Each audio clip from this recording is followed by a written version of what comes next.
Hello friends, welcome to IQ Gyan. तो आज हम हिंदू एनालिसिस देखेंगे। स्टार्ट करेंगे 24 मार्च का। इसमें हमने जो भी इम्पोर्टेंट न्यूज़ है आपका हिंदू न्यूज़पेपर से सबको कवर किया है आपका एग्जाम पॉइंट ऑफ व्यू से। और एडिटोरियल भी हमने कवर किया है पूरा। और इसमें जो जो आपका इम्पोर्टेंट चीज़ें हैं, जो इम्पोर्टेंट स्कीम्स प्रोग्राम्स हैं, टर्म्स हैं, उसको भी हमने कवर किया है, अलग से नोट्स उसका दिया है। तो इसीलिए आप जो है सिर्फ वीडियो को सुने नहीं, अपने नोट पैड कॉपी कलम लेकर बैठे, ताकि जो भी मैं इंपॉर्टेंट नोट्स है उसको आप नोट डाउन कर लें अपना कहीं भी, सॉफ्ट कॉपी में, हार्ड कॉपी में, ताकि आप उसको बाद में रिवीजन कर पाए।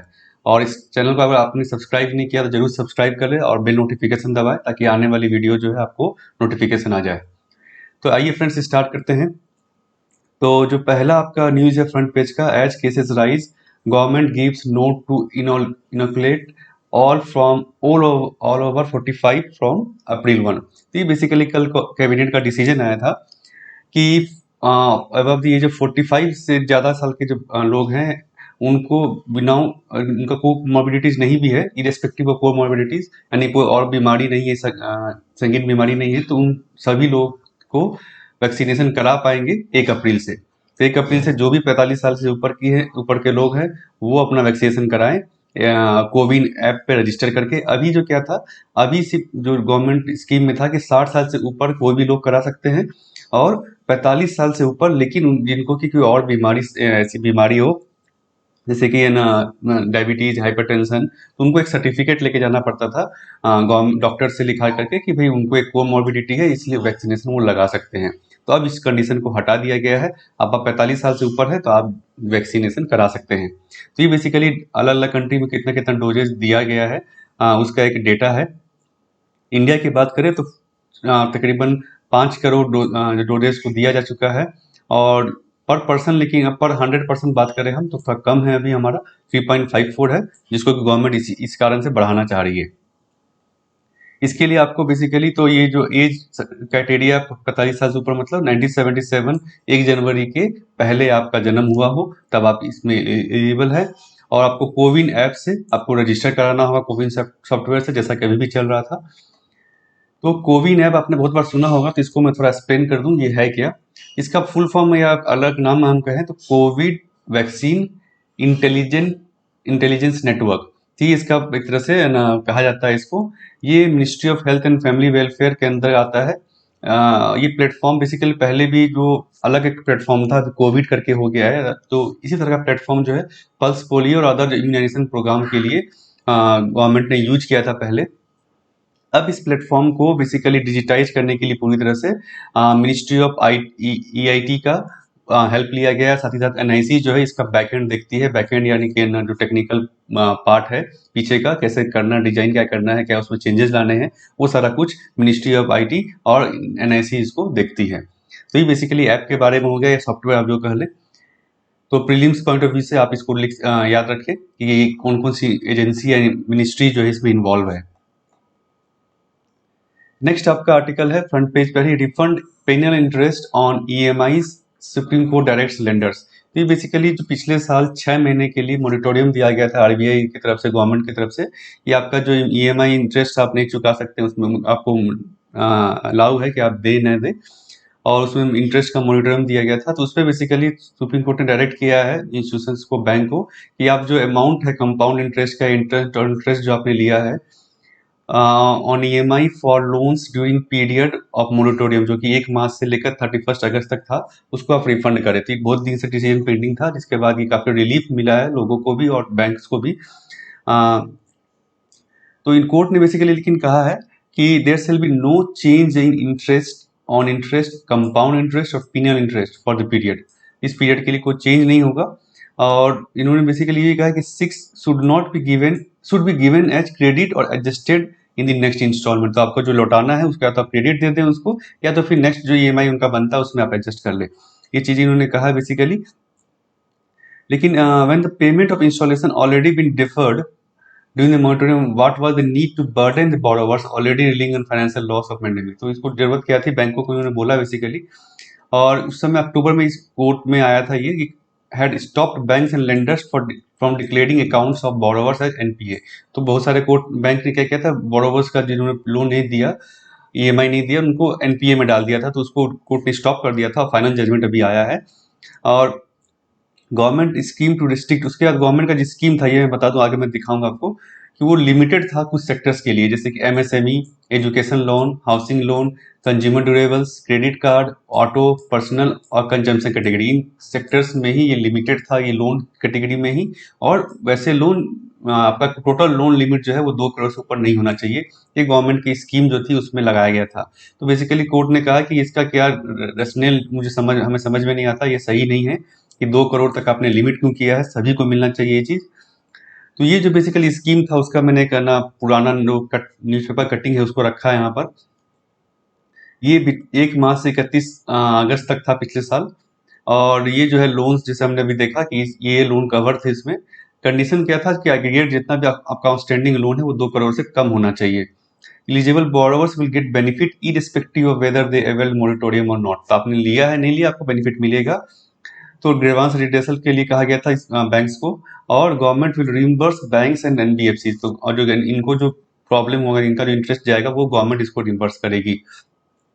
तो ये बेसिकली स्कीम था प्रीवियसली से। तो इसको आप बेसिकली कोविड के समय में क्या गवर्नमेंट ने स्कीम्स लिए हैं, लोन मोरेटोरियम, इसको आप उसमें लिख सकते हैं, इकोनॉमी में इनकॉर्पोरेट कर सकते हैं। नेक्स्ट जो आपका आर्टिकल है, India expanse in UNHRC vote on Sri Lanka. तो ये हमने कल भी कवर किया था, उसके पहले दिन भी कवर किया था। काफी इंपॉर्टेंट है। आप यूएनएचआरसी जो इंस्टीट्यूशनल इंटरनेशनल ऑर्गेनाइजेशन में आपका पेपर 2 आप कह ले, या ह्यूमन राइट्स में, ह्यूमन राइट्स का जब भी बात आती है तो उसमें जो इंटरनेशनल ह्यूमन राइट्स, उसमें ये काफी इंपॉर्टेंट बॉडी है। इसको मैंने कवर किया था ना पिछले आपका हिंदू एनालिसिस में, उसको आप देख सकते हैं वहां जाकर के कि ये है क्या, एक बॉडी क्या करती है, कहाँ इसका हेडक्वार्टर है।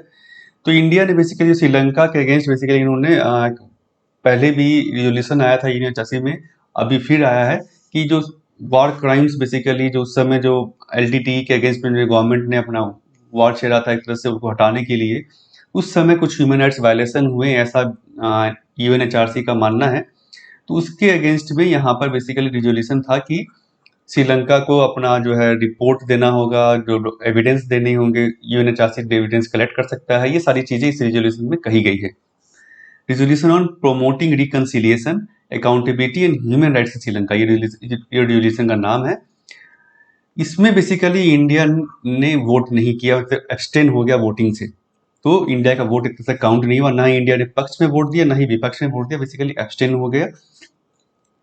तो ये जो है बेसिकली लेकिन फिर भी 47 मेंबर का ये काउंसिल है, जिसमें 22 मेंबर ने इसके फेवर में वोट किया है। इसीलिए रिजोल्यूशन अडॉप्ट हो गया, रिजोल्यूशन को फॉलो करना होगा श्रीलंका को। तो ये बेसिकली ये रिजोल्यूशन था। तो आपके लिए जो इंपॉर्टेंट है, यूएनएचआरसी है क्या, और ये रिजोल्यूशन जो है ये क्या है। ये जो बेसिकली कहा और टू रिजेक्ट यूएन, ये क्या है रिजोल्यूशन में कि to collect and preserve evidence of war crimes in the country committed by the armed forces and LTTE। उस समय जो वार हुआ था बेसिकली एक तरह से LTTE को हटाने के लिए, वहां से खदेड़ने के लिए, तो उसमें जो है यूएन को इसमें पावर होगा इस रिजोल्यूशन के बाद कि वो एविडेंस कलेक्ट कर सके वार क्राइम्स का, और जहाँ पे ह्यूमन राइट्स वायलेशन हुए हैं। अब बाद में उसके आगे प्रोसिक्यूशन होगा श्रीलंका के अगेंस्ट। नेक्स्ट आपका आर्टिकल है, एडिटोरियल की तरफ हम मूव करते हैं, the absent programme at Kerala hustings. तो ये जो केरला असेंबली इलेक्शंस है, उसमें कुछ मैनिफेस्टोज जो हैं अलग अलग पार्टीज के, तो उसको लेकर के इन्होंने डिस्कस किया है कि केरला मॉडल क्या है और कहाँ वहाँ पे और कुछ करने की जरूरत है। तो बेसिकली जो सारे पार्टी ने जो अपना अनाउंस किया है मैनिफेस्टो, तो वहाँ पे बेसिकली बहुत सारे लुभावने वायदे कर सकते हैं आप दिए, प्रोमिसेस दिया गया है। जैसे कि अमंग इट्स 900 प्रोमिसेस, तो Malayalam language press was gradual enhancement of currently monthly pension of 1500 to 2500। तो ये बेसिकली कहा है गवर्नमेंट ने कि हम जो मंथली पेंशन है उसको बढ़ा करके 1000 बढ़ा देंगे। यूडीएफ जो अलग एक दूसरी जो पॉलिटिकल पार्टी है, उन्होंने कहा कि पेंशन 3000 का पेंशन हम देंगे, मतलब इससे भी ज्यादा, और मंथली पे out of 6000 per household to below poverty line. तो बेसिकली ये राइटर का कहना कि ये जो एक्सपेंडिचर है ये फंड कर पाना मुश्किल है केरला के लिए। केरला अभी जो है सबसे one of the highest levels of public डेप्ट पर कैपिटा। तो पर कैपिटा लेवल पे देखें, मतलब कि पर पॉपुलेशन लेवल पे देखें, पर पर्सन लेवल पे देखें, तो केरला का पब्लिक डेप्ट जो है, जो कर्जा है उसके ऊपर, केरला के ऊपर, वो वन ऑफ द हाईएस्ट है इंडिया में। तो ये जो प्रोमिसेज है ये सही नहीं है, फेक है। इसका फंडिंग कैसे करना है ये गवर्नमेंट ने नहीं बताया। अगर गवर्नमेंट कर्जा लेकर के फिर और कर्जा लेती है इनको चुका इस प्रोमिसेस को फुलफिल करने में, तो बर्डन आएगा केरला के ऊपर। और इसे जिसे हम कहते हैं इंटरजेनरेशनल डेप्ट शिफ्टिंग। ये मतलब क्या हुआ कि आपने आज तो कर्जा लेकर के प्रोमिसेस फुलफिल कर लिया, लेकिन जो आने वाली जो सरकार है, आने वाली जनरेशन है, उनको जो उस कर्जे को चुकाना होगा, उनका इंटरेस्ट चुकाना होगा, उसका प्रिंसिपल चुकाना होगा, तो उस समय उनको प्रॉब्लम होगी। उनके पास रेवेन्यू नहीं बचेगा कि वो ग्रोथ या डेवलपमेंट में ले पाए। इसका मतलब क्या होता है, लिविंग डेप्ट incurred by us to be paid by future generations is not a trivial issue. तो ये बेसिकली गलत है, लेकिन इसको जस्टिफाइड है, वैसे कि ऐसा नहीं है कि कर्जा लेना सही नहीं है, कर्जा ले करके वेलफेयर स्कीम चलाना सही है, बट तब जबकि बोरोइंग जो है, बोरोइंग से आप कैपिटल एसेट्स क्रिएट करें, ऐसे इंफ्रास्ट्रक्चर एसेट्स क्रिएट करें जो कि फ्यूचर में कुछ रेवेन्यू जनरेट कर पाए, ताकि आने वाली जनरेशन को एक रेवेन्यू का स्रोत मिले और उस रेवेन्यू को यूज करके जो बाकी वो लोन का इंटरेस्ट है वो चुका सके। तो ये मॉडल ठीक है, लेकिन अगर आप सिर्फ बोरोइंग कर रहे हैं, कुछ कैपिटल एसेट्स नहीं क्रिएट कर रहे हैं, इंफ्रास्ट्रक्चर एसेट्स नहीं क्रिएट कर रहे हैं, सिर्फ अपना जो ये जो वेलफेयर स्कीम, ये जो पॉलिटिकली मोटिवेटेड स्कीम्स जो हैं उसको अगर आप चला रहे हैं, तो इससे आगे आने वाली जनरेशन को बहुत ही नुकसान झेलना पड़ सकता है। But when the borrowing undertaken to finance own consumption, तो आप अपना कंजम्पशन सिर्फ उससे यूज कर रहे हैं, बोरोइंग कर्जा लेकर सिर्फ अपना कंजम्पशन चला रहे हैं, तो वो सही नहीं है। तो ये बेसिकली एक मॉडल इकोनॉमिक में आप कहीं भी लिख सकते हैं। सस्टेनेबल जो हम कहते हैं डेप्ट एक तरह से, वो इसका परिभाषा है, ये है आपका कि डेट जो है सस्टेनेबल होना चाहिए, आने वाली जनरेशन को ऐसा नहीं उस डेप्ट को आपको चुकाना पड़े। इसी को आप फिजिकल डेफिसिट में भी यूज कर सकते हैं, फिजिकल डेप्ट में यूज कर सकते हैं। तो सारी चीजें में ये प्रिंसिपल जो अप्लाई होता है, कहीं भी आप पढ़ेंगे तो सारी जगह प्रिंसिपल अप्लाई होता है। तो it is a form of welfarism far from what is generally understood when we speak of welfare state. तो वेलफेयर स्टेट का इन्होंने परिभाषा दिया, जेन्युइन वेलफेयर स्टेट क्या होता है। तो ये इन्होंने एग्जाम्पल जैसे पहले सबसे शुरू में इसको फ्रैंकलिन डी रूजवेल्ट जो यूएस प्रेसिडेंट थे उन्होंने बताया, और ईस्टर्न यूरोप ने भी इसको इम्प्लीमेंट किया था। इसका जो फीचर है जेन्युइन वेलफेयर स्टेट, आप ध्यान रखें वेलफेयरिज्म जेन्युइन जो है, इसका फीचर क्या है, provision of health and education by the state. मतलब कि आप हेल्थ एजुकेशन स्टेट्स दे रही हैं, पेंशन भी स्टेट दे रही है, लेकिन इसमें अलग क्या है, ये तो यहाँ भी कहा जा रहा है कि हम पेंशन देंगे, अलग ये है benefits are financed by taxes. तो टैक्स के थ्रू आप बेनिफिट को फाइनेंस कर रहे हैं, ये नहीं बोरोइंग करके नहीं कर रहे हैं, कर्जा लेकर के आप फाइनेंस नहीं कर रहे हैं वेलफेयर को, बल्कि जो टैक्स यानी रेवेन्यू जो आपके पास ऑलरेडी है उसको यूज करके आप फाइनेंस कर रहे हैं। तो ये डिफरेंस है कि जेन्युइन वेलफेयर में और ये जो पॉलिटिकली मोटिवेटेड वेलफेयर में। तो ये दो कंसिडरेशन है। उसके अलावा दो consideration, first was crucial issue of financial viability and second was to give citizen a sense of ownership of the programme. तो ये कैसे आएगा भाई, एक तो फाइनेंशियल वायबिलिटी क्या होगा, आपके पास कितना टैक्स है उसी हिसाब से आप जो है स्कीम्स को चलाएं, उसी हिसाब से आप स्कीम्स को फंड करें। दूसरा क्या है, ओनरशिप कैसे होगा, ओनरशिप तब होगा जबकि आप टैक्स से उसको उस स्कीम को चलाएंगे तो लोगों को लगेगा नहीं हमारे पैसे से ही स्कीम चल रही है, हमने टैक्स दिया उसी पर वो स्कीम चल रही है, तो इससे ओनरशिप एक आता है आपके मन में कि नहीं हमने ही ये कर्जा दिया है, पैसा दिया है जिसपे ये स्कीम्स गवर्नमेंट रन कर रही है, तो हम इस स्कीम के ओनर हैं, एक तरह से हम इसके पार्ट हैं। तो ये दो चीजें होनी चाहिए जेन्युइन वेलफेयर स्कीम्स में, वेलफेयर स्टेट के पास। तो ये दो आप समझ गए, वेलफेयरिज्म को आप समझ गए आपने, और ये जो है सस्टेनेबल डेप्ट क्या होता है, ये दो चीजें हो गया। तो यहाँ पे अब और कुछ पॉइंट इन्होंने बताया, पॉइंट ऑफ कवरेज।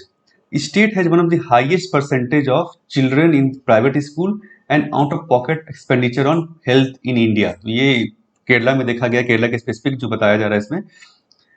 तो इसमें जो गवर्नमेंट को कहना चाहिए, government can not provide schooling of the highest quality. ये मानना मुश्किल है कि गवर्नमेंट स्कूलिंग नहीं दे सकती, तो गवर्नमेंट को एक अच्छी स्कूलिंग देनी चाहिए ताकि ये जो है प्राइवेट स्कूल से वो हट सके। दूसरा जो एम्प्लॉयमेंट जनरेशन की बात यहाँ पे कही गई है, there is no alternative to funding welfare schemes via higher taxation or some other sources of public funding. Funding can also be through contributions made by workers as in case of Europe's welfare state। तो ये कैसे आपको fund करना है ये welfare schemes को, ये उन्होंने बताया है। तो टैक्स से करना है, वो कैसे आप कर सकते हैं, एक हायर टैक्सेशन बढ़ा करके, और अदर पब्लिक फंडिंग जैसे कि सऊदी अरेबिया में करता है, ये वायर रेवेन्यू को यूज करके आप फंडिंग कर रहे हैं, आपके पास और कोई रेवेन्यू आ रहा है, मान लीजिए टैक्स रेवेन्यू नहीं आपके पास है, तो कोई और रेवेन्यू जो आपके पास है उसको यूज करके आप फंडिंग कीजिए, बट बोरोइंग मत कीजिए ज्यादा। दूसरा, उसके बाद आप वर्कर से कंट्रीब्यूशन ले सकते हैं, जो वर्कर्स आपके यहाँ वहाँ पे काम, उससे कंट्रीब्यूशन ले सकते हैं, जैसा कि यूरोप के वेलफेयर स्टेट्स करते हैं। तो ये बेसिकली इन्होंने, आप किसी भी एग्जाम में सॉरी आंसर में इन चीज़ों को आप लिख सकते हैं। वेलफेयरिज्म का फंडिंग या सस्टेनेबल डेप्थ के ऊपर में, कैसे आपको डेप्थ फंड, ऐसे फंडिंग होनी चाहिए। और असेंबली आप जो बाकी असेंबली इलेक्शंस में देखते हैं, ऐसे तमिलनाडु में आपका बहुत सारे जो ऐसे कंजम्स, ऐसी स्कीम्स, लुभावने वायदे की जाते हैं, तो उसके अगेंस्ट में अगर क्वेश्चन आता है तो उसमें आप इन चीज़ों को लिख सकते हैं कि गवर्नमेंट को क्या करना चाहिए। तो ये तभी हो सकता है जबकि everyone is employed for at least some stage of their life. तो ये तभी होगा जब आप एम्प्लॉयमेंट सबको देंगे, तभी तो आप वर्कर से कंट्रीब्यूशन मांगेंगे। तो केरला में एम्प्लॉयमेंट रेट बहुत ही कम, एम्प्लॉयमेंट उतना नहीं है। तो economic policy must ensure that levels of employment remains high. इसीलिए जरूरी है कि आप एम्प्लॉयमेंट सबको दें। अनएम्प्लॉयमेंट रेट जो केरला में काफी कम है, इसे यहाँ पे बताया गया 36% है अनएम्प्लॉयमेंट रेट। स्टेट का जो टैक्सेस ज्यादातर आता है वो आपका आता है लिकर से, लॉटरी से, पेट्रोल से और मोटर व्हीकल से। तो ये जो बेसिकली मास कंजम्पशन का व्हीकल, क्योंकि सभी लोग, गरीब हो अमीर हो, सभी जो है इसको यूज करते हैं, तो गरीब को भी इक्वली टैक्स पे करना पड़ रहा है इनडायरेक्ट टैक्सेस के तरफ से। इनडायरेक्ट टैक्सेस की हम कर बात करें तो ये यहाँ पे सजेशन क्या दिया है कि इससे क्या हो रहा है कि वर्किंग क्लास को सबसे ज्यादा टैक्स बर्डन देना पड़ रहा है। एक तो उनको सैलरी से जा रही है पैसा, उसके अलावा इनको इनडायरेक्ट टैक्सेस यहाँ पे देने पड़ रहे हैं। तो इस पे गवर्नमेंट को सोचना चाहिए कि बेसिकली टैक्स नेट जो है आपको और ब्रॉड करना है। सिर्फ इन चार चीजों पे आप डिपेंडेंट ना रहें, और भी जो टैक्स रिवेन्यू का मेथड लेके आए, उससे आप टैक्स लेके आए। इससे क्या होगा, इक्विटी आएगी। इक्विटी मतलब कि जो वर्किंग क्लास है, हर क्लास को, गरीब से अमीर, अमीर तबके को भी टैक्स बराबर आप ले रहे हैं, चुका रहे हैं। और टैक्स बेयोंसी क्या होती है कि मतलब कि पर कैपिटा जो बेसिकली टैक्स जो है इंक्रीज कर रहा है। तो वो चीजें जो है आपको करनी होगी केरला को। तो ये बेसिकली उन्होंने एक इन टोटो जो है आपका कर सकते हैं, पूरा वेलफेयर स्कीम जो है वो कैसे फंडिंग होनी चाहिए, इकोनॉमिक भी आपका हो गया और वेलफेयरिज्म भी हो गया। दोनों चीज को आप कंबाइन कर सकते हैं इसमें, कि कोई भी वेलफेयर स्कीम गवर्नमेंट लेके आती है तो उसके पीछे क्या देखना चाहिए, फाइनेंस में क्या देखना चाहिए उसको, ये इसमें उन्होंने बताया है कि आपको टैक्स रिवेन्यू बॉर्डन करना है। ऐसा नहीं हो सिर्फ एक ही क्लास के ऊपर आप टैक्स लगा रहे हैं, तो टैक्स नेट को आपको ब्रॉड करना है। उसके अलावा आपको जो है बोरोइंग्स करके बेसिकली आप है ना स्कीम्स को फंड मत कीजिए। फाइनेंशियल वायबिलिटी देखिए आपका अपना क्या है, और वर्कर्स से या फिर आप जो पब्लिक अलग अदर सोर्सेज से आप फंडिंग कर सकते हैं स्कीम्स का। नेक्स्ट आपका आर्टिकल है, ये भी एडिटोरियल है, the surge of geopolitics in south Asia's power trade. तो ये बेसिकली गवर्नमेंट ने नया रूल निकाला है इलेक्ट्रिसिटी ट्रेड जो अक्रॉस द बॉर्डर जो होगा उसके लिए। इसमें बेसिकली कुछ लूफोल्स, एक तरह से उनका रिस्ट्रिक्शन है काफी, तो इन्होंने बेसिकली उसी के ऊपर बात की है। बट यहाँ उतना इंपॉर्टेंट नहीं है चीज। जो मेन आपका है कि इन्होंने जो कहा कि इंडिया को बेसिकली इस रूल्स को जो एक ट्रांसपेरेंट करना की जरूरत है, और ताकि इंडिया जो है और ट्रेड बैरियर्स को कम कर सके, और इंडिया का ट्रेड जो है बाकी चाइना को वो बैलेंस कर सके साउथ ईस्ट एशिया में। अगर ये तभी होगा जब स्टेबल इंस्टीट्यूशनल मॉडल जो है आप बनाएंगे, तभी आप चाइना को सरपास कर पाएंगे। तो ये जो रूल्स हैं, ये बेसिकली इन्होंने बेसिकली इस पे सवाल उठाए हैं। रूल्स जो क्या है, strongly discourage the participation of plants owned by company situated in third country with whom India shares a land border and does not have a bilateral agreement on power sector। तो ये basically जो है कि जैसे कि China को basically इस पर काउंटर किया गया है कि चाइना के साथ आप अगर किसी ऐसी कंपनी जो है वो प्लांट पार्टिसिपेट करने नहीं कर सकती इसमें, जो कि थर्ड कंट्री में है और जिसके साथ इंडिया का बायलैटरल एग्रीमेंट्स नहीं है पावर का, जो कि चाइना एक तरह से आप कर सकते हैं। तो Chinese company hoping to establish plants in Nepal, Bhutan और Bangladesh will presumably have a hard time. तो वो उस चीज को ट्रेड नहीं कर पाएगी, इंडिया के साथ ट्रेड इलेक्ट्रिसिटी नहीं हो पाएगी। तो ये सब चीजें उन्होंने बताया। बेसिकली जो यहाँ पे एक और इसमें स्कीम बताया है, India's ambitious anchoring a global super grid call one sun one world one grid ओसोर वोक। तो इसके बारे में मैं बताना चाहूंगा, ये काफी इंपॉर्टेंट आपका जो है प्रीलिम्स एंड मेंस में ये है क्या है स्कीम। तो ये जो है प्रोजेक्ट के अंदर में इसका जो फुल फॉर्म समझ लिया, one sun one world one grid. तो सोलर पावर पे बेसिकली ये फोकस्ड है, रिन्यूएबल सोलर पावर पे, एनर्जी पे। India envisaged having an interconnected power transmission grid across nations for the supply of clean energy। तो clean energy में यहाँ पे बेसिकली सोलर एनर्जी ज्यादा है फोकस। तो यहाँ पे क्या गवर्नमेंट का इंडिया का एम है इस स्कीम के थ्रू कि इंटरकनेक्टेड पावर ट्रांसमिशन ग्रिड होगा, मतलब कि एक हमारा वाली ग्रिड है, दूसरे बगल के देश का ग्रिड है, तो इंटरकनेक्टेड होगा, वो पावर ट्रांसमिशन होगा अक्रॉस द नेशन, जिसमें सिर्फ क्लीन एनर्जी हम सप्लाई कर पाएंगे। इसका मंत्रा जो बेसिकली विजन जो इसके अंदर है कि sun never sets and is a constant at some geographical location globally at any given point of time. तो सन हमेशा रहता है, तो सोलर एनर्जी हमेशा रहेगी किसी किसी देश पे। मान लीजिए इंडिया में उतना नहीं है, आप यूरोप में वहाँ पे नहीं है, तो आप यहाँ से किसी दूसरे देश से आप बोरो कर सकते हैं सोलर एनर्जी को, और वहाँ पे आप उसको यूज कर सकते हैं। यहाँ पे मान लीजिए फिर कम होता है अगर सोलर एनर्जी, तो आप दूसरे देश से आप फिर उस ग्रिड के थ्रू आपके पास वो पावर आ जाएगा, आप उसको यूज कर पाएंगे। तो इससे क्या होगा कि सोलर एनर्जी है कहीं ना कहीं यूटिलाइज हो रही है, जहाँ पे नहीं है वो दूसरे देश से बोरो करके यूज कर सकते हैं, और आपके पास एक्स्ट्रा है तो आप दूसरे देश को दे सकते हैं। तो इसमें इंडिया को मिडिल पे रखा गया है, और उसके इस स्पेक्ट्रम को डिवाइड किया गया दो ब्रॉड जोन्स में।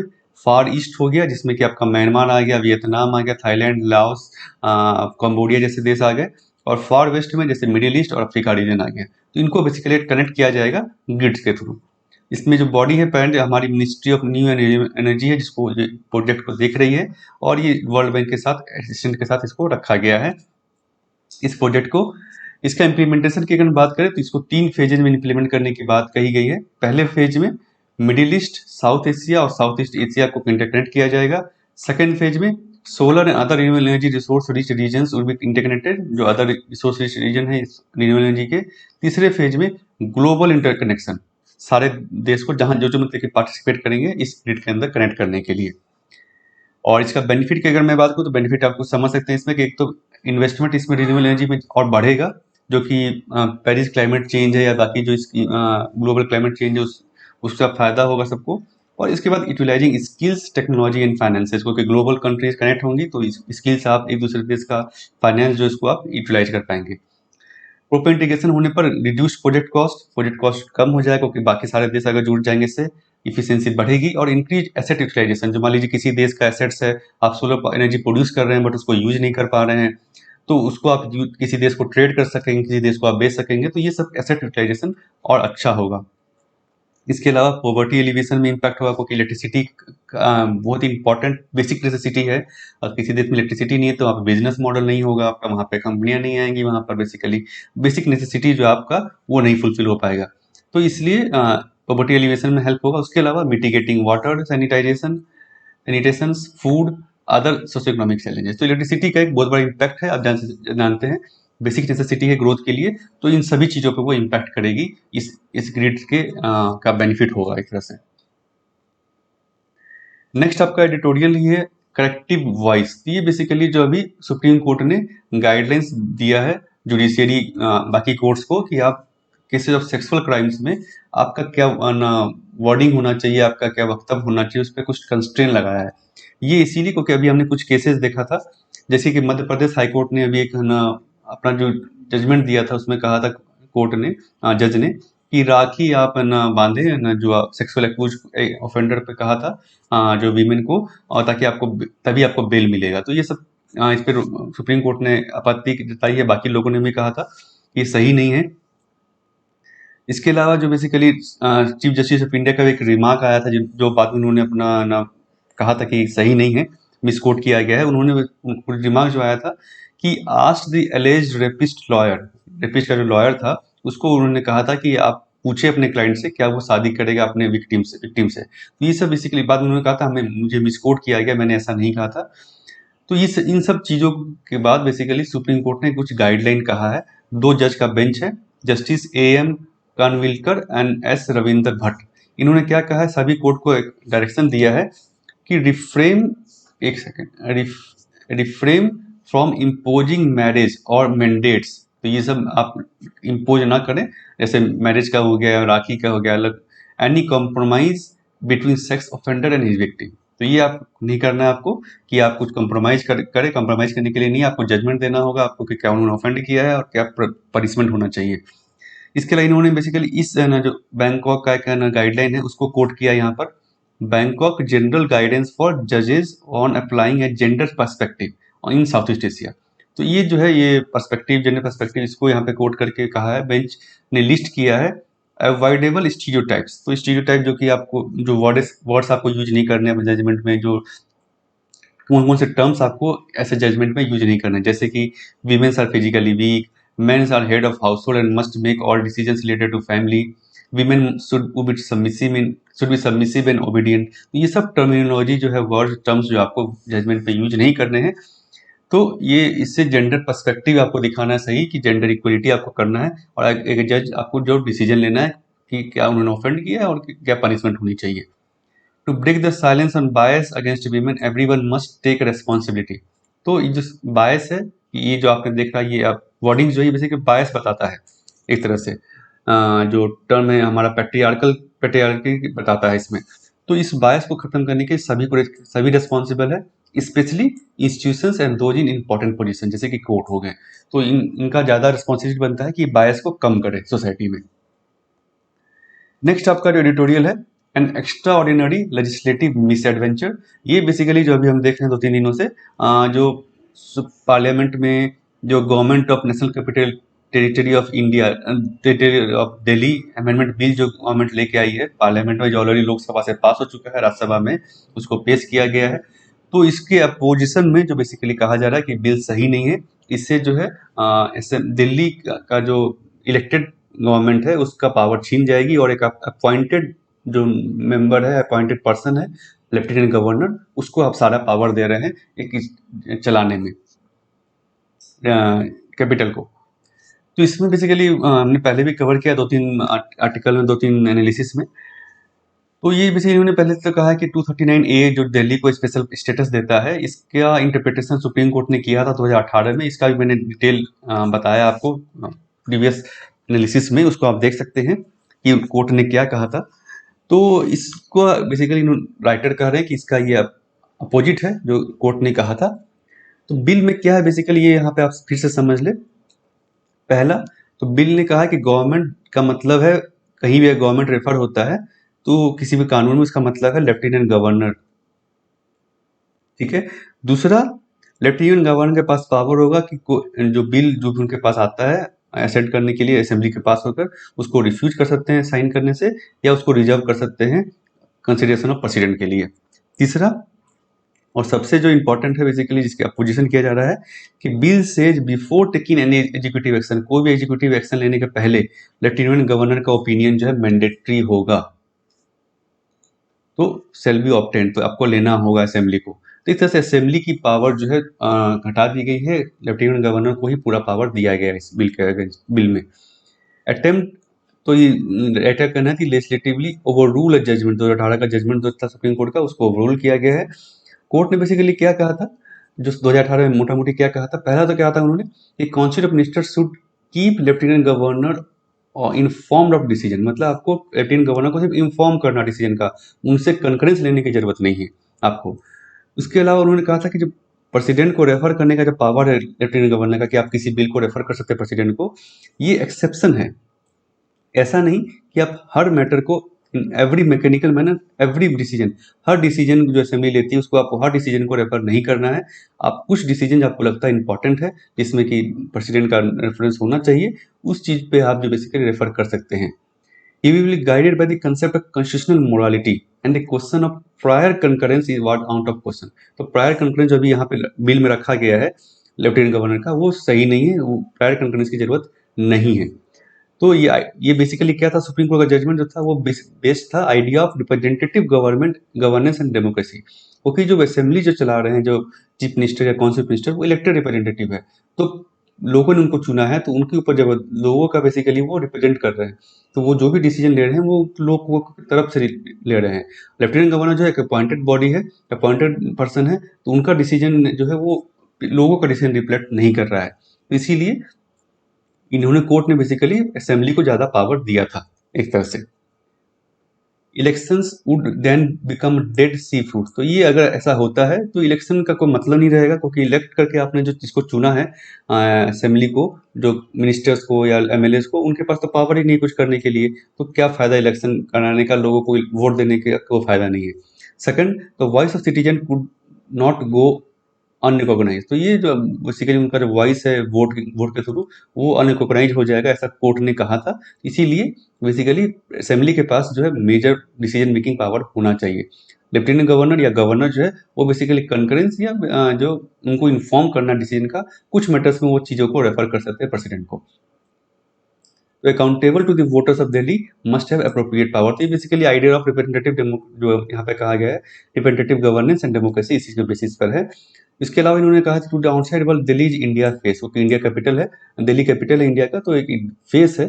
तो ये बहुत पुअरली रिफ्लेक्ट करेगा central government if administration comes to stand still in the capital. तो ये सही नहीं होगा, ये बेसिकली उन्होंने कहा है। इसीलिए इन पावर ऐसे जो बिल जो है ये सही नहीं है। अगर सुप्रीम कोर्ट का जजमेंट को देखें उसकी उस बेसिस पे भी, और ऐसे भी अगर हम देखें जो हमारा रिप्रेजेंटेटिव गवर्नेंस है, फेडरलिज्म है, उस बेसिस पे हम देखें तो ये बिल सही नहीं है। तो इस चीज़ों को आप लिख सकते हैं अपने एग्जाम में कि ना, जो रिप्रेजेंटेटिव डेमोक्रेसी, फेडरलिज्म में भी आप इस चीज़ों को लिख सकते हैं। फेडरलिज्म में क्या है, जो रिप्रेजेंटेटिव गवर्नमेंट का क्या रोल होता है, और इलेक्टेड और जो अपॉइंटेड गवर्नर या लेफ्टिनेंट गवर्नर का क्या रोल है, तो इन चीज़ों को आप इसमें लिख सकते हैं। यहाँ से bill in order of hold the principles of participative democracy, cooperative federalism, collective responsibility of the house and above all constitutional morality. तो ये सब चीज़ों को पे अगर क्वेश्चन आता है तो इन सब चीज़ों पे आप इसको इस बिल को कोट कर सकते हैं, दिल्ली के केस को, केस स्टडी को कोट कर सकते हैं। नेक्स्ट आपका article the case that time forgot, ये भी हिंदू एडिटोरियल है। तो ये बेसिकली क्रिमिनल जस्टिस सिस्टम के ऊपर में बताया गया। इन्होंने एक केस बताया यहाँ पर, आपने शायद देखा होगा, न्यूज में आया था थोड़ा दिन पहले। एक विष्णु तिवारी करके पर्सन है 43 ईयर्स, जो कि जिसको इलाहाबाद हाईकोर्ट ने बेकसूर ठहराया है रेप केस में। आफ्टर 20 ईयर्स, उन्होंने ऑलरेडी 20 साल जब प्रिजन में गुजार दिए उसके बाद। तो इसमें राइटर ने बताया कि कहाँ कहाँ यहाँ पे लूफोल्स है, ये बताया इन्होंने कि कैसे ये 20 साल क्यों लग गए। क्यों? क्योंकि भाई क्रिमिनल जस्टिस सिस्टम जो हमारा है अभी, और पूरा प्रोसेस जो है वो बहुत ही लेक्चर है, आपका जो पेपर बेस्ड है, डिजिटल नहीं है, डिफेक्ट्स है उसमें बहुत सारे। तो is appeal before Allahabad high court was pending for 16 years as a defective matter. तो उनका जो अपील पेंडिंग था उसमें बहुत बार कहा गया कि डिफेक्ट है उसमें। डिफेक्ट कैसा भाई? तो उनको डॉक्यूमेंट्स मिसिंग है, डॉक्यूमेंट्स जो फॉर्मेट सही नहीं है आपका, या आर रिमेडिड बाय द लॉयर। तो ये सब चीज़ें जो बेसिकली इन सब छोटे छोटे चीज़ों के कारण जो है 16 साल से जो मैटर जो है इलाहाबाद हाई कोर्ट में पेंडिंग रहा, लिप्त रहा। तो इन सब चीज़ों को हमें हटाने की जरूरत है। कैसे हटाएंगे भाई? तो effective justice system should not be dependent on few individual goodness and should be robust enough to ensure justice for everyone. तो ये एक इफेक्टिव जस्टिस सिस्टम होगा क्योंकि सभी को जस्टिस दे पाए। जैसे अभी हम क्या देखते हैं कि कुछ जो विजिलेंट फैमिली मेंबर्स हैं या जिनको पास लॉयर, अच्छे लॉयर्स अफोर्ड कर सकते हैं, उन्हीं के वही जो है जस्टिस ले सकते हैं, सिक्योर जस्टिस कर सकते हैं। बाकी लोगों को जस्टिस नहीं मिलता है या बहुत ही डिलेड जस्टिस मिलता है। तो इनको हम कैसे हटा सकते हैं? इसके लिए हमें ज़रूरत है इंटीग्रेटेड डिजिटल प्लेटफॉर्म की। क्रिमिनल जस्टिस सिस्टम अभी भी जो हम देखें तो पुराना प्रोसीजर्स है, पेपर बेस्ड है काफ़ी तरह से। इसके अलावा ई कोर्ट का इन्होंने बात किया। ई कोर्ट अभी प्रोजेक्ट जो है काफ़ी 2-3 साल 4 सालों से गवर्नमेंट ने लेके आई है, लेकिन अभी भी इसमें काफ़ी प्रोग्रेस देखने को करना बाकी है। तो क्रिमिनल जस्टिस सिस्टम में बहुत सारे, इन्होंने कहा प्रॉब्लम क्या क्या है, तो बहुत सारे इंस्टीट्यूशंस इन्वॉल्व होते हैं। तो पहली बात पुलिस भी है उसमें, प्रोसिक्यूटर्स हैं, लीगल सर्विस अथॉरिटीज हैं, फॉरेंसिक लैब्स हैं। तो इन सबको कोऑर्डिनेट कर पाना, इनको सबको एक प्लेटफॉर्म पे लेके आ पाना, ये बड़ा मुश्किल होता है। कम्युनिकेशन बीच में कर पाना, मान लिया आपको कोई डॉक्यूमेंट चाहिए फॉरेंसिक लैब से, तो वो उससे आपको कम्युनिकेट करना पड़ेगा, उसमें टाइम लग जाता है बहुत बार, उस फॉर्मेट में बहुत बार नहीं आता है। फिर आपको पुलिस से एफआईआर की कॉपी चाहिए यहाँ पर। तो ये सब अलग अलग बॉडी से कम्युनिकेट करना, उसमें काफ़ी टाइम लग जाता है। इसको हमें ज़रूरत है कि एक हम प्लेटफॉर्म, डिजिटल प्लेटफॉर्म पे लेके आएँ, ताकि कम्युनिकेशन जो है आसान हो सके और सारे डॉक्यूमेंट जो है कंसोलिडेटेड फॉर्मेट में हमें मिल जाए। तो through a digital platform that standardises the format and content of data. तो ये हमें करने की ज़रूरत है कि एक स्टैंडर्ड फॉर्मेट बनाएं और उसको डिजिटलाइज करें, ताकि जो है हमें ये अलग अलग बॉडी से डिस्कस करने का, बात करने के लिए टाइम नहीं जाए। तो इससे सीमलेस कम्युनिकेशन हो पाएगा और डुप्लीकेशन ऑफ डेटा एंट्री भी जो है हम उसको रोक पाएंगे। तो इससे क्या फ़ायदा होता है, इन्होंने बताया इस केस में, स्पेशली इस केस को कोट करके उन्होंने बताया कि इससे क्या फ़ायदा होता अगर ये सिस्टम होता तो उसमें अलर्टेड द रजिस्ट्री को ऑलरेडी अलर्ट कर देता कि भाई अपील जो है बहुत दिनों से पेंडिंग है, अनरेक्टिफाइड है, बहुत साल हो गए इसको, तो आपको इस पर देखना चाहिए कि यहाँ पे कैसे डिफेक्ट को हटा सके। एक्यूज को वो अलर्ट कर देता है ये सिस्टम कि भाई आपका लॉयर जो है सही से केस परस्यू नहीं कर रहा है। इसके अलावा जब विक्टिम ने, सॉरी कन्विक्ट ने 14 साल प्रिजन में बिता दिए थे, तब उसको स्टेट गवर्नमेंट को एक अलर्ट चला जाता है कि भाई ऑलरेडी इसने 14 साल तो सेंटेंस के बिता दिए हैं, तो ये कम्यूटेशन के लिए एलिजिबल है, तो आप इसको कम्यूटेशन के लिए इसका एप्लीकेशन फॉरवर्ड करें। इसके अलावा document from the lower court, जो लोअर कोर्ट का डॉक्यूमेंट है, जो हाई कोर्ट में यहाँ पे आपने देखा अपील हुआ है, तो लोअर कोर्ट से डॉक्यूमेंट जो है ऑलरेडी जो है वो इलेक्ट्रॉनिकली ट्रांसफर किया जा सकता था अगर ये होता तो हाई कोर्ट को, ताकि ये वेट जो है 2 साल का बेसिकली इसमें लग गया टाइम लोअर कोर्ट से हायर कोर्ट में जो है पेपर भेजने में। तो इन सब चीज़ों को हम रोक सकते थे अगर हमारे पास ऐसा डिजिटल प्लेटफॉर्म होता तो ये ज़रूरी है, इसीलिए आप इसका लिख सकते हैं कि कैसे आप इसको और ह्यूमन जस्टिस सिस्टम को, जुडिशरी पे आपको बहुत कुछ बनाने की ज़रूरत है बेसिकली, कि कैसे तो केस पेंडेंसी का हमने कुछ दिन पहले देखा, कैसे उसको हटा सकते हैं। डिजिटल प्लेटफॉर्म से हम एक क्रिमिनल जस्टिस सिस्टम को, जो basically other side of justice system को, उसको कैसे हम सुधार सकते हैं, कैसे उसको फास्ट कर सकते हैं, सीमलेस कर सकते हैं सभी के लिए, वो जो पुअर के लिए भी जो जस्टिस जो है आसानी से मिल सके, उसको हम कैसे कर सकते हैं। तो इन सब चीज़ों को आप जो है एक आंसर में अच्छे तरीके से लिख सकते हैं, सारे अपना सजेशंस को। Critical factor holding back implementation is that these institutions, और ये जो इम्प्लीमेंट क्यों नहीं हो पा रहा है अभी तक, इसका मेन जो कारण है कि ये जो सारे इंस्टीट्यूशंस है, जैसे कि हमने देखा पुलिस हो गया, फॉरेंसिक हो गया, प्रोसिक्यूटर्स हो गया, जुडिशरी हो गया, सबका अपना अपना इंफॉर्मेशन सिस्टम है जो कि आइसोलेशन में काम कर रहा है, लेकिन एक दूसरे के साथ अटैच नहीं हो पा रहा है, कम्युनिकेट नहीं कर पा रहा है, एक दूसरे को हम स्टैंडर्डाइज नहीं कर पा रहे हैं। तो अगर हम स्टैंडर्डाइज कर देंगे, सभी को एक प्लेटफॉर्म पे लेके आ पाएंगे, तो इन सब चीज़ों से हम इसको फास्ट कर सकते हैं और अच्छा कर सकते हैं क्रिमिनल जस्टिस सिस्टम को। नेक्स्ट आपका जो एडिटोरियल है, recalibrating India Taiwan ties, basically India और ताइवान जो कंट्री है उसके बीच में हम कैसे और रिलेशंस को और मजबूत कर सकते हैं, क्या क्या एरिया है कोऑपरेशन का, इसको बताया गया है। तो जीएस पेपर 2 में जो आपका इंटरनेशनल रिलेशन है, उसमें अगर ताइवान को लेकर के कुछ आता है, तो इसमें आप इन पॉइंट्स को लिख सकते हैं कि कहाँ कहाँ हम उसको और बढ़ा सकते हैं। तो 25 साल हमारा पार्टनरशिप को हो गया है बेसिकली इंडिया ताइवान का। तो इसमें जो है पहला जो आपका है, ट्रेडिशनल मेडिसिन में हम कोऑपरेशन बढ़ा सकते हैं, कोलैबोरेशन बढ़ा सकते हैं हेल्थ केयर में, क्योंकि ताइवान ने भी जो पेंडेमिक को अच्छी तरह से हैंडल किया है। इसके अलावा एयर क्वालिटी जो हमारे अच्छी नहीं, स्टेबल बर्निंग का प्रॉब्लम है, तो उसमें हम ताइवान का हेल्प ले सकते हैं, पार्टनरशिप कर सकते हैं उनका बायो फ्रेंडली टेक्नोलॉजी यूज करके, जो कि एग्रीकल्चर वेस्ट को value added and environmental beneficial renewable energy में कन्वर्ट कर देता है। तो ये दूसरा सेक्टर होगा जहाँ पे हम कोलैबोरेशन कर सकते हैं चाहे ताइवान के साथ। पहला हो गया मेडिसिन हो गया, ट्रेडिशनल हेल्थ केयर हो गया। तीसरा हो गया आपका ऑर्गेनिक फार्मिंग में हम एग्रीकल्चर का ही एक सबसेट आप कर सकते हैं, उसमें हम कोलैबोरेशन कर सकते हैं ताइवान के साथ। चौथा है टूरिज्म, टूरिज्म को कि वहाँ बहुत कम है अभी ताइवान की तरफ से, तो इसमें हम बुद्धिस्ट पिलग्रिमेज को और बढ़ावा देकर सकते हैं, यहाँ पे हम टूरिज्म को और बढ़ा सकते हैं। इसके अलावा ताइवान की अगर हम बात करें तो वर्ल्ड लीडर है वो सेमीकंडक्टर और इलेक्ट्रॉनिक्स कंपोनेंट्स में, इसमें हम बेसिकली ताइवान के साथ कॉपरेशन बढ़ाकर अपना इंडिया का जो टेक्निकल जो है पावर्स वो बढ़ा सकते हैं। और इंडिया का बेसिकली आईटी इनेबल्ड सर्विसेज हम जैसे देखते हैं, बहुत सारी कंपनियां जो आईटी इनेबल्ड आउटसोर्सिंग की कंपनियां हैं, पीपीओज हैं, तो वहाँ पे हम बेसिकली इनका यूज करके हम दोनों आदमी कोलेब्रेशन करके दोनों को इसको फायदा हो सकता है इससे। तो ये 5 एरिया है जिसको हम इंडिया और जो ताइवान जो है कोलेब्रेशन कर सकती है, और उसको और ज़्यादा हम ट्राई को बढ़ा सकते हैं अपना। तो ये मैप है, लोकेशन है आपका, ये इंडिया हमारा हो गया और ये आपका ताइवान है। ये आप बाकी जो बॉर्डर देख रहे हैं, कंट्रीज देख रहे हैं, तो ये चाइना के साथ बॉर्डर पे है। तो ये मैप लोकेशन है, अगर आपको आता है तो इसमें आप बेसिकली ताइवान टाइज अगर आता है तो उसमें आप बेसिकली मैप भी बना ले कि इंडिया कहाँ पे, ताइवान कहाँ पर है, और उससे आपको प्लस पॉइंट मिलता है आंसर राइटिंग में।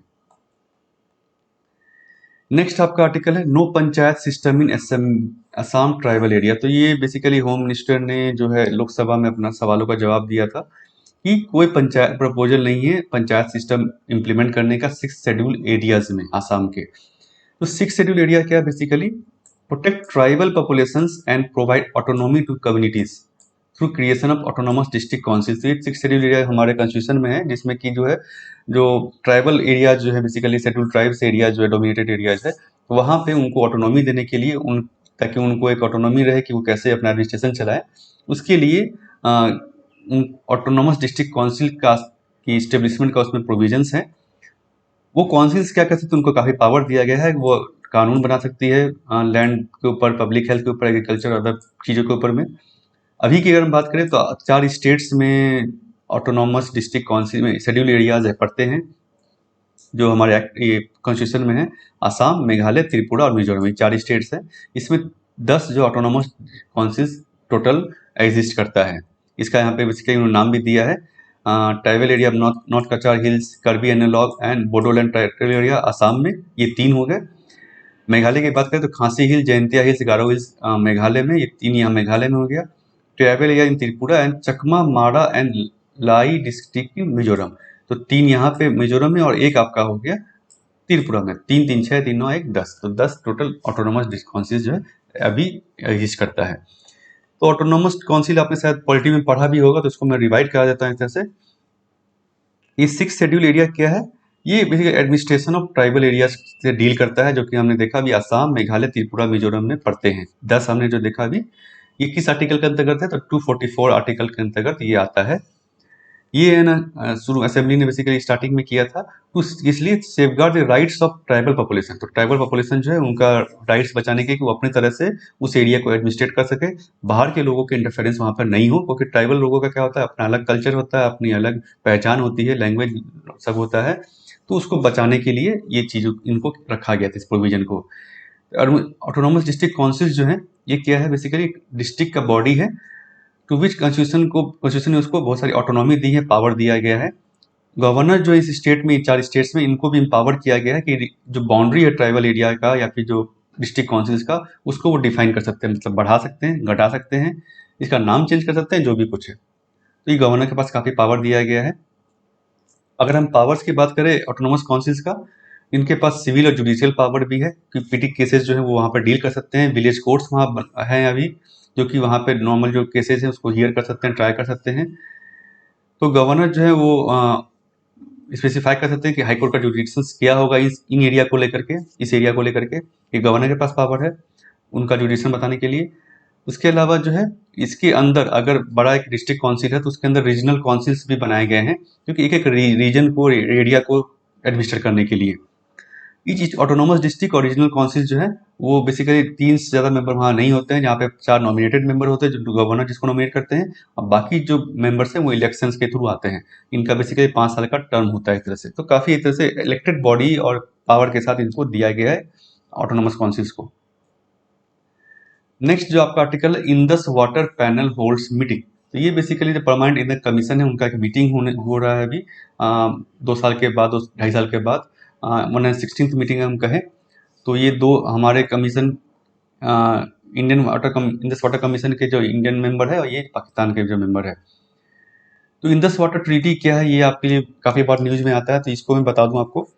ये इंडस सिस्टम जो है, रिवर सिस्टम जो है, उसमें बेसिकली आपका कुछ रिवर्स हैं, इंडस, झेलम, चेनाब, रावी, ब्यास, सतलज, ये 6 रिवर्स जो है इस सिस्टम, इंडस सिस्टम के अंदर आते हैं। ये जो बेसिन है बेसिकली ज़्यादातर इंडिया पाकिस्तान में पड़ती है, कुछ पार्ट जो इसका चाइना अफगानिस्तान में पड़ता है, लेकिन इस ट्रीटी के में आपका इंडिया और पाकिस्तान का ही ये शेड है, डिवीजन किया गया है। 1960 में इस ट्रीटी को साइन किया था दोनों ने। तो ये 3 रिवर है आपका, जो ईस्टर्न फ्लोइंग रिवर जो है, रावी, ब्यास, सतलज, ये पूरा का पूरा इंडिया को एलोकेट हुआ, इंडिया एक्सक्लूसिवली इसको यूज कर सकता है। जो वेस्टर्न रिवर्स है इसमें इंडस, झेलम, चेनाब, ये पाकिस्तान को अलॉट किया गया, लेकिन कुछ स्पेसिफिक पर्पस के लिए इंडिया इसको यूज कर सकता है, जैसे कि domestic, non consumptive, agriculture use के लिए इंडिया इसको यूज कर सकता है। इसके अलावा इंडिया को राइट दिया गया टू ये हाइड्रो इलेक्ट्रिसिटी जनरेट कर सकता है, run of the river projects in river पे, इन वेस्टर्न रिवर्स पे बना करके, जिसमें बहुत बार जो ऑब्जेक्शंस भी आता है पाकिस्तान की तरफ से, जिसके बाद परमानेंट का इंडस कमीशन जो हम देखते हैं वो इस पे अपना डिसीजन लेता है। वर्ल्ड बैंक जो है इसमें थर्ड पार्टी था, इस जब ये ट्रीटी साइन हुआ था तो ये मेजर पॉइंट है। मैप लोकेशन की बात करूँ तो ये आप जरूर ध्यान में रखें, मैप लोकेशन सभी रिवर्स का, ये अगर आप आंसर में अपने लिखेंगे, बनाएंगे, तो आपको एक प्लस पॉइंट जरूर मिलेगा। तो इंडस, झेलम हो गया, चेनाब हो गया, रावी, ब्यास, सतलज, तो ये 3 रिवर इंडिया को एक्सक्लूसिव यूज के लिए है, और ये 3 रिवर जो है बेसिकली इस पे इंडिया का पार्शियल राइट्स है। तो ये हमने देखा वेस्टर्न रिवर और ईस्टर्न रिवर में डिवाइड कर लिया। वाटर कमीशन जो बेसिकली ये जनरली हर 5 साल में या पहले भी बहुत बार जो है इंस्पेक्शन करता है रिवर्स का, कि भाई सही से यूज हो रहा है कि नहीं हो रहा है, जो जो बेसिकली इस ट्रीटी के अंदर पावर दिया गया है। और जनरली वंस ईयर मीट करता है, अगर ऑब्जेक्शंस है कुछ, पाकिस्तान का बहुत बड़ा ऑब्जेक्शंस आता है क्योंकि इंडिया ने इस पर कुछ अगर प्रोजेक्ट बनाया है तो उस ऑब्जेक्शंस को डील करने के लिए कमीशन जो है मीटिंग होती है इसकी। तो ये आप देख सकते हैं। बाकी जो है ना ये है गंगा ब्रह्मपुत्र रिवर सिस्टम जो है आपका यहाँ पर। तो फ्रेंड्स ये था आज का हिंदू एनालिसिस। होप आपको अच्छा लग रहा, अगर पसंद आया तो जरूर आप लाइक करें और शेयर करें अपने फ्रेंड्स के साथ। और आप जो है इस चैनल को जरूर सब्सक्राइब करना मत भूलें और सब्सक्राइब करके बेल नोटिफिकेशन दबाएं। अगर आपको किसी को एडिटोरियल में किसी एनालिसिस में डाउट हो तो आप मुझे कमेंट सेक्शन में कमेंट भी कर सकते हैं कि आप और क्या इसके बारे में जानना चाहते हैं, कुछ और आपको इन्फॉर्मेशन चाहिए। और इस न्यूज़ का पूरा पीडीएफ जो है आप मुझे सोशल मीडिया पे, टेलीग्राम पे और फेसबुक चैनल पे मेरे पा सकते हैं। और फेसबुक चैनल से भी या सोशल मीडिया से भी आप मेरे साथ जुड़ सकते हैं। Thank you friends.